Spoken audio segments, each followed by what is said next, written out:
conocí a José Carlos Irigoyen como poeta. Él publicó 4 poemarios. Los 3 primeros fueron reunidos bajo el título de Los días y las noches en una impecable y muy bonita edición de El álbum del universo bacterial. Posteriormente publicó un 4 poemario titulado Horoscope y luego nos sorprendió gratamente con 3 libros de narrativa. El primero, Pequeña novela con cenizas, luego Orgullosamente solos, y hace poco nos ha presentado una nueva novela, Mejor el fuego, publicada por Literatura Random House. Es una novela, estupenda novela, en la que de alguna manera reaparece el José Carlos Irigoyen poeta por la prosa lírica que tiene por grandes momentos esta novela, pero también de alguna manera revisita algunos temas, algunas obsesiones de su primer libro de narrativa, pero aquí alcanzan resultados mayores.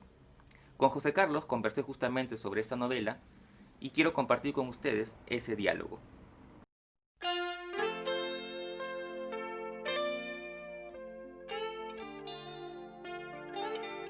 Eh, Gracias, José Carlos, por tu tiempo para conversar sobre tu nueva novela, Mejor el fuego, publicada por Literatura Random House. Bueno, quería empezar un poco tu, tu tercera novela. Eh, ¿cómo, ¿Cómo surge, digamos? A mí me da mucha curiosidad el origen, el disparador de dónde surge un libro, una novela en particular. De esta historia de este personaje eh, que podría leerse de alguna manera como una novela de aprendizaje en el sentido de que hay eh, una experiencia de alguna manera transformadora en él, ¿no? Ujú. Eh, un descubrimiento de su propia sexualidad, pero también de su propia naturaleza, de eso de lo que quisiera hablar luego más adelante. ¿Cómo surge ahí un disparador, alguna escena, alguna idea que germinó en la novela? Ya, bueno, yo creo que la novela comienza por ciertas lecturas que para mí han sido esenciales desde que soy muy joven. Y ya no soy tan joven, o sea que las he leído muchas veces, las he repasado, han sido parte de mi educación sentimental y literaria.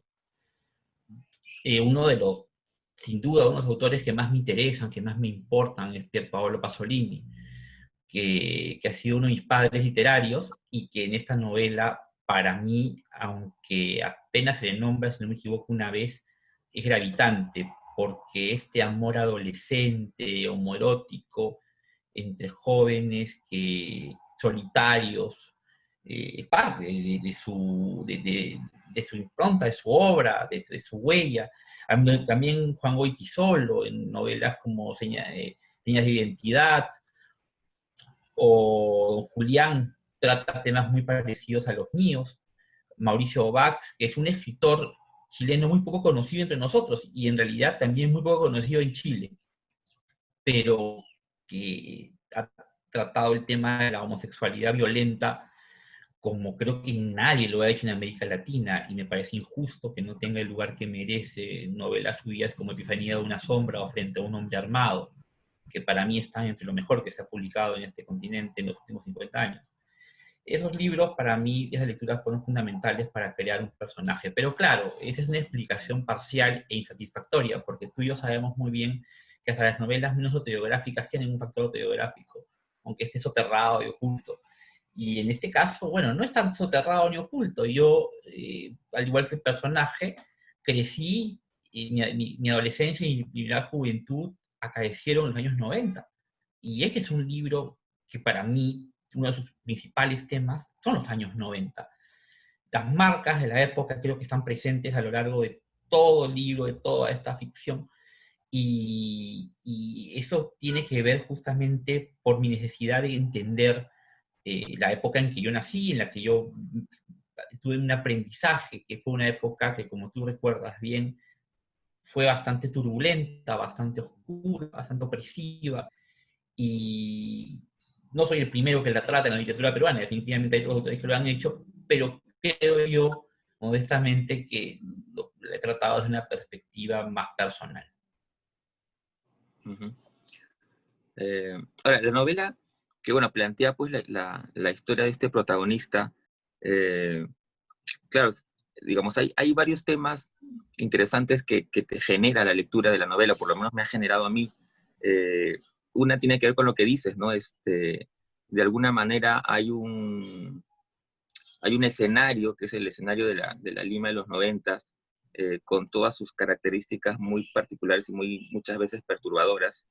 Eh, pero otra cosa que me parece interesante, que no la suelo ver, es, hablando de ese tema, es eh, digamos, el tratamiento de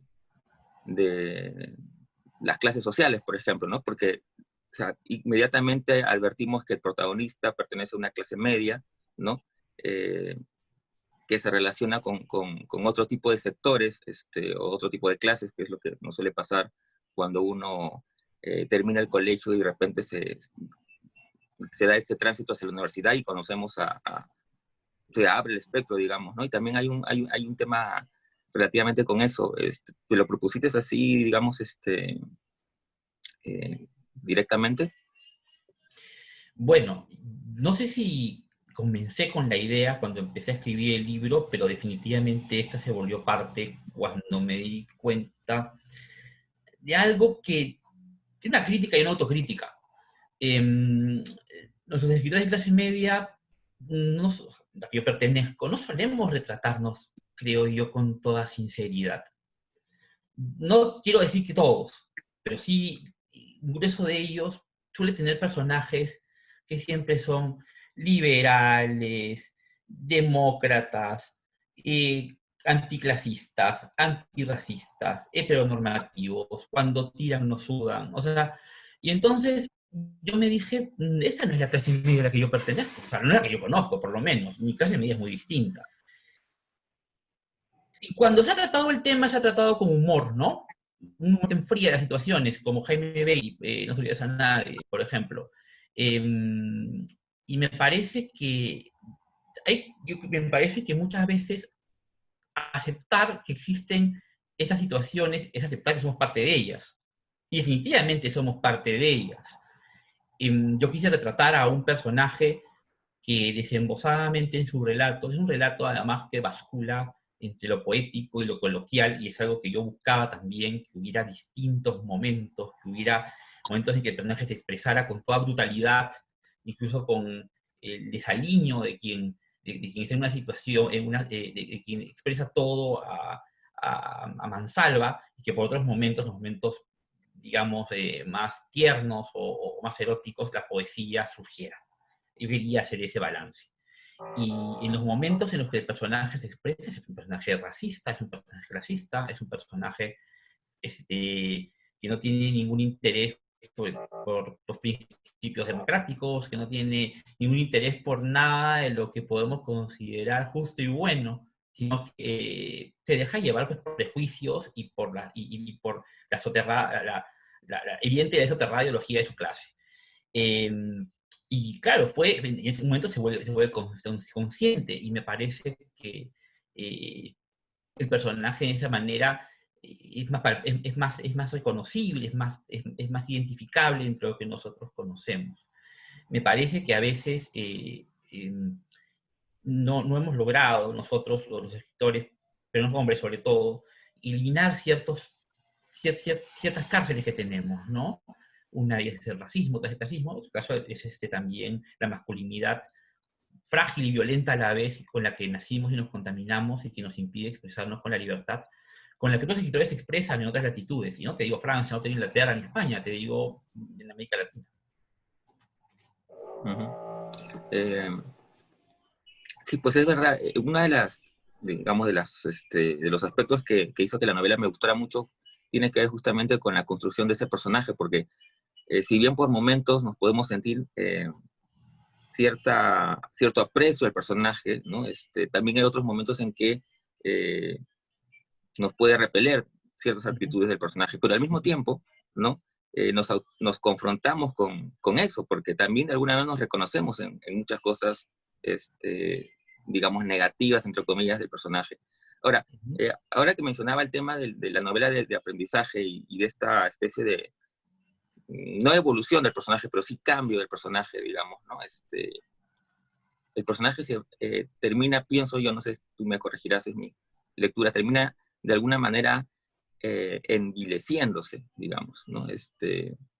Eh, porque en un inicio es un personaje, digamos, confundido, que va tratando de descubrirse, y claro, al principio es víctima de otros personajes que se aprovechan de él, y con el paso del tiempo, si bien él va adquiriendo cierta seguridad, se pasa al otro punto, digamos, ¿no? Y se vuelve también, no quiero spoilear nada de la novela, pero hay un momento en el que él se vuelve victimario, digamos, ¿no?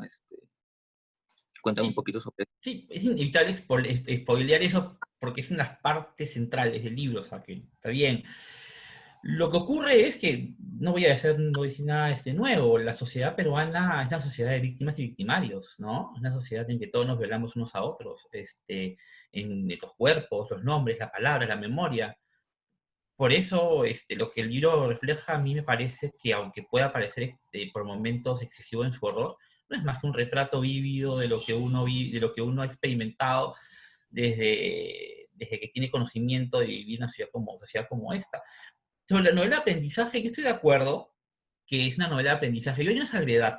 La novela de aprendizaje de un protagonista, un personaje que se resiste a aprender, que quiere mantenerse en cierta forma dentro de un closet oscuro y siniestro, y dentro de la comodidad de su clase.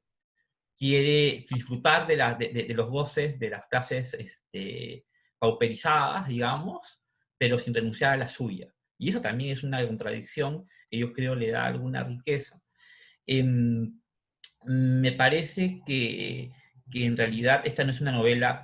Una cosa que a mí no me gusta, intento evitarla, incluso yo cuando comento libros, es etiquetar por géneros los libros, ¿no? O sea, un libro gay, o sea, entonces la etiqueta del libro heterosexual me parece que también debería darse, ¿no? Porque lo que pasa es de esas etiquetas es reducir y achatar, ¿no? Como esas son cosas a veces incómodas, las ponemos en un cajón y es más fácil. Esta no es una novela que podamos llamar así, ¿no? Sino es una novela que para mí trata sobre la violencia masculina.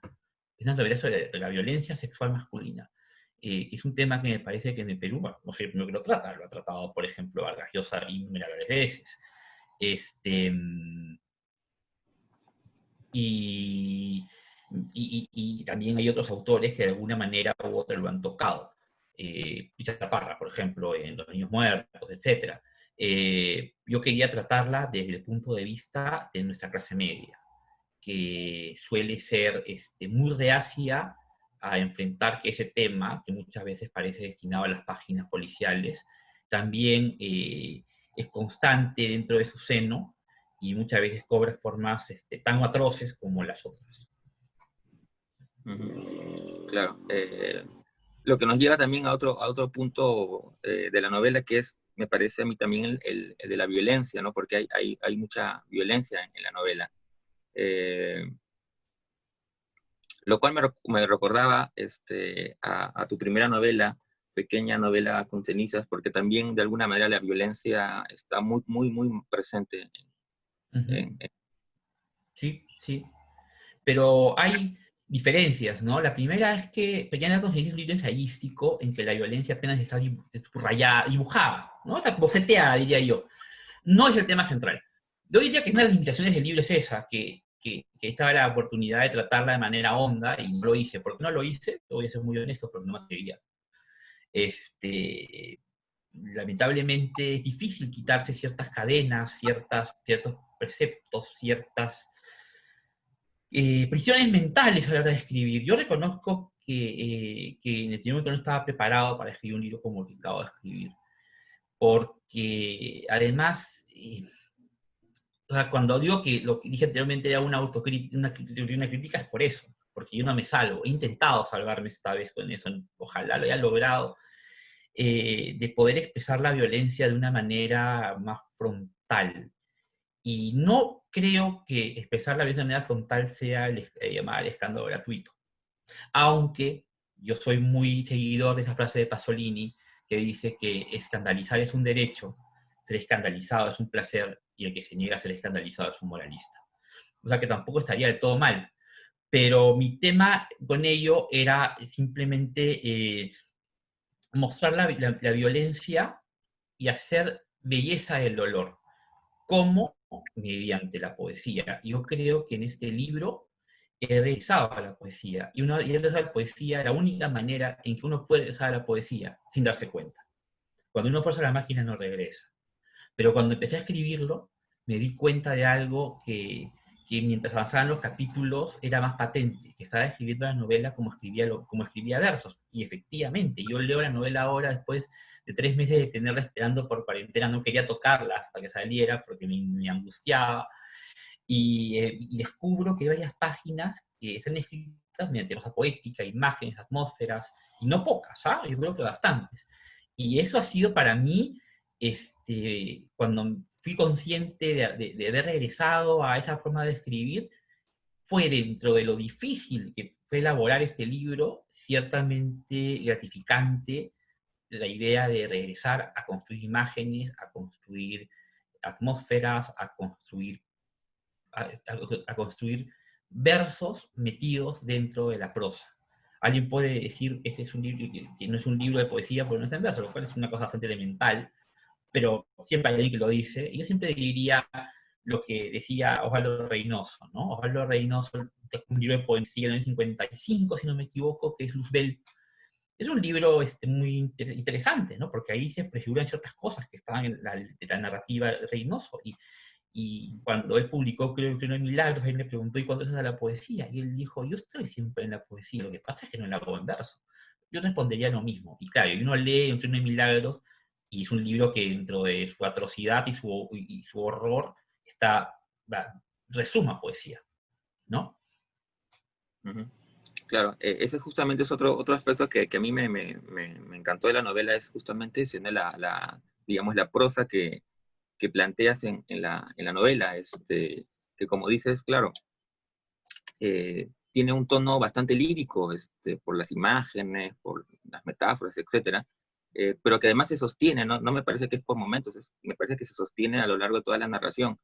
Eh, Yo creo que hay momentos que sí, que en los que no quiero, en los que sí quiero ser más coloquial. Y en los que quiero que el personaje, el personaje en realidad está escribiendo el libro, y él lo dice. El personaje está escribiendo, dentro de la metaficción y todos estos recursos, un libro, y en este libro, por momentos se expresa con una brutalidad, podríamos llamar genetiana. Genet es uno de los autores que más valoro, leo mucho a Día de un Ladrón, también a este libro, y de pronto el libro pues tiene largos pasajes, yo diría la mayoría de ellos, en los que la poesía inunda la visión del personaje, y es una poesía que está basada pues en la miseria, ¿no? En la miseria tanto física en algunos material en algunos momentos, como en la miseria moral de los personajes. Yo creo que el personaje sí pues tiene esto de que por momentos uno se compadece de él, ¿no? Es un tipo que ha sufrido, un tipo que tiene una sensibilidad, pero también es un tipo que ha hecho esa sensibilidad al final repelencia, y ha hecho esa sensibilidad repugnancia, y ha hecho esa sensibilidad un mundo en el que vive y en el que se permite, para alimentar su placer, todo lo admisible. Y eso lo hace un personaje repudiable. A mí me parece que es un personaje, un tipo con el que yo no podría tomar un café. Me costaría mucho, si lo podría decir de esa manera. Pero creo que de pronto la poesía inunde el relato, hace que incluso las partes más difíciles de leer, porque hay gente que me ha dicho que hay partes que son muy complicadas de enfrentar, estén, digamos, bañadas de cierto esplendor, que no voy a decir que las endulza, pero que les da cierto brillo, opaco, pero brillo al fin y al cabo, ¿no? Ujú. Eh, Ahora, con eso que dices, de que, claro, la novela está planteada como el protagonista escribiendo, digamos, sus recuerdos mucho tiempo después, ¿no? Porque hay a lo largo de la novela que te dan pie a eso, ¿no? Primero no sabemos, es mucho tiempo después, pero incluso luego más adelante el protagonista precisa, ¿no? 20 años después de eso, ¿no? Sí, sí, sí. Lo que Entonces, te yo iba a preguntar, incluso de, sí, de la memoria, ¿no? Y también eso es importante porque los personajes son personas, intentan pues estar más o menos bien delineados, creo que algunos sí, pero son simplemente fantasmas de la memoria. Es por eso que hay muchas de sus frases que de pronto también se confunden con la poesía. Hay un personaje, Samuel, al final, que hace una larga narración en el capítulo 9 y que de pronto su narración coloquial comienza a darse de poesía, porque no es él del que está hablando, sigue siendo la memoria del personaje principal. Yo creo que si bien nadie le da instrucciones para leer los libros, esa es la perspectiva que justamente tú también has dado, ¿cierto? La de un personaje que escribe rememorando, rememora, todo lo que rememora es cierto, no sabemos. Rememora ordenadamente, bueno, hay una fragmentariedad. Hay olvidos, hay fisuras, seguramente, porque una cosa que también he intentado, aunque parece que es una novela realista, yo creo que no es una novela de todo realista. Yo creo que tiene muchas claves, incluso en momentos, sobre todo al final, la novela va convirtiéndose cada vez más onírica. Los últimos capítulos, incluso cuando los personajes viajan a Ica, se nota que ya hay párrafos repletos de surrealismo. De hecho que esa ha sido una intención que tenía para poder reflejar justamente lo que dice. ujú, claro, es verdad. Eh, bueno, y además, claro, la memoria que es también está muy presente en tus otros dos libros, ¿no? Eh, Sí, que sí. también el primero es el protagonista que también recuerda un poco esos años, y bueno, y el segundo con mayor razón porque es una investigación sobre tu abuelo, ¿no?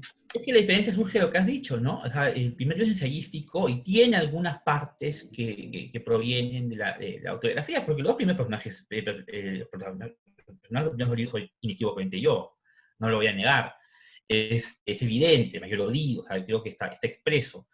Y esa es mi memoria, que es una memoria además que intenta en el segundo libro por lo menos hacer una investigación algo rigurosa sobre mis antepasados, sobre mi abuelo, etcétera. Pero, ¿sabes? La diferencia, si yo pudiera decirla, es que los primeros libros están escritos con ciertos elementos de la autoficción. Tú sabes que yo no tengo nada de la autoficción, todo lo contrario, y la he defendido. Y tengo autores que son de autoficción que yo valoro mucho. Carlo Benausgar, por ejemplo, ¿no? A quien defiendo con una causa perdida a veces parece, pero lo defiendo. Pero hay una cosa que la autoficción que sí es verdad. ¿Ah? Si bien hay algunos autores que logran librarse de lo que voy a decir, la mayoría no. Que es que la autoficción pone al lenguaje en segundo plano. Ya suele ponerla en segundo plano, porque es la andadura del personaje, es su visión del mundo la que prevalece y eso tiende a hacer que el lenguaje se vuelva más cronificable, más periodístico. Náusea tienen montones de deslumbrantes, pero la mayoría y el niño lo admite, han sido escritas con la urgencia del yo que se expresa. Eso puede lograr ciertos efectos interesantes, pero a mí lo que me interesaba en esta ocasión era escribir desde una perspectiva más literaria. Porque vamos, yo empecé desde la poesía. Yo siempre he trabajado el lenguaje, siempre he trabajado la imagen. Y en estos libros, que me parece que tienen cosas interesantes, creo yo, eh, yo sentía después de leerlos, antes de comenzar a escribir este libro, que lo escribí hace 2 años y medio aproximadamente, que, que extrañaba esa otra capa, ¿no? La capa del goce verbal, ¿no? Y claro, los otros libros están trabajados de la memoria, pero es una memoria, no voy a decir mimética, porque el término sería inexacto, pero digamos que es una memoria que trabaja desde la crónica, ¿no? Recuerdo que alguien dijo, no es pequeña novela con cenizas, es pequeña crónica con cenizas. Y yo agarré y dije, sí, ya, pero bajo ese precepto, la nueva novela de Martínez, no sé si yo puedo decir que es una novela. O sea, son discusiones estúpidas, pero sí, hay un punto ahí. Es un lenguaje más de crónica, no tiene la belleza verbal de la novela, ni tampoco, y los solo quizás en algunos momentos, ¿no? Pero no están enfocadas a eso. Aquí la memoria es tratada desde una perspectiva poética que la pone en cuestión porque la poesía tiene un número de licencias y de posibilidades que puede poner en duda la verosimilitud de las cosas, pero no su alcance estético. Y eso es lo que a mí me interesaba esta vez. Ujú. Eh, y dime, en el tema estructural, ¿cómo te planteaste la estructura de la novela? Porque, claro, digamos, está planteada como la memoria del protagonista, ¿no? Que obviamente ordena según su propia lógica, ¿no? Y que, claro, uno podría suponer que es algo como un chorro espontáneo de recuerdos, pero hay un Pero no lo es. armazón, ¿no? Claro, Este, ¿Cómo fue eso? claro. Estoy de acuerdo. Mira, yo comencé la novela hace 2 años y medio y la novela comenzaba, era otra cosa. Era la infancia del personaje en Cieneguilla y el juicio de la sexualidad de la infancia y todo, ¿no? Y es un tema que me interesa mucho. Hay autores como, por ejemplo, Gerald Murnane, que es un australiano que ha trabajado en Tamarind Row, el tema del humor infantil, o, sin ir muy lejos, Laura Riesco, ¿no? Que Gemelos Caminos también habla del humor infantil, también habla del descubrimiento de la sexualidad, de una manera además notable, ¿no? Pero por alguna razón, el enfoque que yo le estaba dando a mí no me convencía. No me convencía y es que tenía 90, 100 páginas escritas y si bien no estaban mal, me parecía que no iban al fondo de la cuestión. Así que fui donde un amigo y mi editor, que simplemente y empezó a jalar la novela y empecé a explicarle qué pasaba después de esa parte que no había escrito y me dijo, pero esa parte que está después es mucho mejor que la que me ha pasado. Y yo le dije, sí, es cierto, pero no te voy a exponer esto. Y después me dijo, pero ¿por qué te voy a exponer esto? Y era verdad, ¿no? Era un capricho más que una decisión estética o estructural, una necesidad, ¿no? Yo creo que a veces hay cuestiones que las novelas te impelen a contar cosas que te impelen a no narrar, que la novela no expulsa, ¿no? Yo estaba empezando por una parte que no era el gran comienzo de lo que yo quería hacer. También tengo la teoría de que como lo que yo quería contar era muy duro, dilaté mucho escribiendo cosas menos duras antes de llegar a eso, ¿no? Lo cual habla también pues, de una cobardía literaria que uno tiene que evitar, que tiene que eliminar. Uno tiene que ser muy autocrítico. A veces uno no quiere escribir cosas porque las consecuencias, porque lo que estás expresando es muy doloroso, ¿ya? Y yo he visto novelas que prometían mucho y de pronto la reticencia del autor a ahondar en esas zonas dolorosas hace que no funcionen como debían funcionar. Siguen siendo buenas novelas, sin duda, pero bordean la herida, pero no caen en ella. Y yo estuve un año bordeando esa herida, ¿no? Escribiendo antecedentes que no tenían mayor fuerza. Y de pronto me atreví, no me acuerdo, no sé cuál fue el momento, pero creo que cuando empecé las primeras páginas, porque el libro en realidad comienza como comienza, yo comencé yo, me di cuenta que por fin después de mucho tiempo había roto ciertas barreras morales. Y, y cuando empiezas ya no terminas. Y incluso hubo partes que el libro que he quitado, pero no las he quitado por resquemores, eh, o pudor, sino porque sentía que no iban en ella. Pero tengo la impresión de que sí van a ir a otra parte, de que van a construir un nuevo libro. Eso espero yo en un tiempo. El tema es que esa fue la manera de abordarlo. Y en cuanto a la estructura, digamos que tiene una estructura aparentemente fragmentaria. Uno podría decir, son historias, justamente, Jiménez Caminos que acabo de terminar de leer, también tiene esa misma característica, ¿no? Parecen fragmentarias, pero que cuando uno va leyendo el libro van consiguiendo una unidad propia, una unidad que no es cronológica, una unidad que no es lineal, pero la unidad comienza a darse mediante ciertos recursos, ciertas decisiones, y yo es lo que quería lograr, y espero haber logrado un pequeño mundo, no voy a decir redondo, pero por lo menos coherente y que no se disperse en la fragmentariedad de los episodios. Ujú.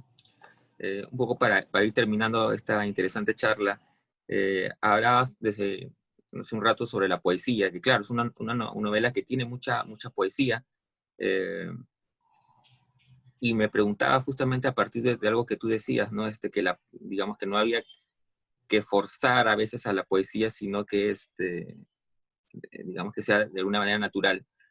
Lo que me lleva a pensar, eh, digamos, sobre tu relación con la poesía, eh, digamos, en verso, digamos, por decirlo de alguna manera. Ujú. Eh, has seguido escribiendo poesía, de alguna manera la escritura de esta novela, que tiene un gran aliento lírico, eh, ha generado la escritura de poemas. Bueno, muchos de estas partes de la novela había partes que de pronto me descubrí escribiendo en verso y después las habituaba dentro del contexto, digamos, ligeramente narrativo que tiene el libro, ¿no? Yo nunca de poesía no aporta nada. Yo creo que simplemente la poesía entra de distintas formas. El verso es una de esas maneras, pero, por ejemplo, eh, para mí hay más poesía en muchas cartas de San Moro Antonio que en muchos poemas de César Moro, ¿ya? Y eso es porque esas cartas son poesía. El empaque es una cosa, mira, en ese momento hay un montón de jóvenes poetas escribiendo y hay algunos de ellos que escriben de manera notable. Lea Román, por ejemplo, es una muy buena poeta, ¿ya? He criticado unos libros suyos, a veces bien, a veces mira, una indicación de una chica de 22 años, o sea, tiene todo el mundo para comerse y tiene un aprendizaje inusualmente bueno. Hay otros poetas que hacen prosa diversificada. O sea, y hay otros poetas que hacen prosa diversificada. ¿Ya? ¿Se entendió? Bueno, entonces, lo que quiero decir con esto es, eh, prefiero mil veces ciertos soportes que ir a un soporte en el cual simplemente que me obliga a ciertas cosas. Como yo te dije, de pronto, un día quizá, como me está pasando, y esa es una señal que me llama la atención, la necesidad de escribir en verso en medio de algo me conlleva a escribir poemas. Pero la poesía no está en los versos, la poesía no está necesariamente en los versos, está en otros lenguajes, está en otros soportes. Eh, y hay que aprovechar la coyuntura en la cual uno puede volver a sentirla, pero no, yo no cierro la puerta a nada.